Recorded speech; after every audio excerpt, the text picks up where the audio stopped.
Выявлять отстающие школы Министерство просвещения России и Рособорнадзор начали 2 года назад. Из 175 школ Тувы в список с низкими результатами вошли 100. Это много. Но в прошлом году эта цифра была еще на 6 больше. Сократить ее удалось благодаря комплексному подходу. Теперь уменьшение количества школ с низкими образовательными результатами – конкретная задача, которую обозначил глава Тувы Владислав Ховалых. В прошлом году у нас было 116 школ с низкими образовательными результатами, в этом году 100 школ. Здесь комплексная программа, на самом деле, она и по работе и с управленцами, и с учителями, и где-то, может быть, программу будем менять.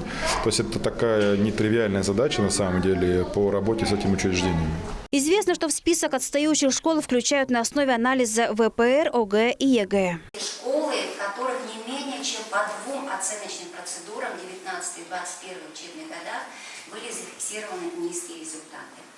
Школы, в которых хотя бы по одной оценочной процедуре в каждом из 2 предыдущих учебных годов были зафиксированы низкие результаты. Организационные особенности, материально-техническое оснащение, кадровое обеспечение и методический потенциал коллектива. Это может привести к росту рисков учебной неуспешности. Сегодня на республиканском совещании директора школ и руководители управлений образования. Задача общая – выйти из списка отстающих. Министр образования региона Алексей Храмцов отмечает, в решении задачи ключевую роль играет директор.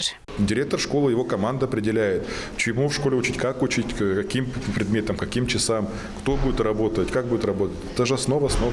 В прошлом году Тува включилась в федеральную программу «Адресная методическая помощь 500+», что в рамках нацпроекта образования. Это дало положительный результат, но работы предстоит еще немало, отмечают эксперты. Айраса, Владимир Шутюк, Азамат Очур, Тува 24.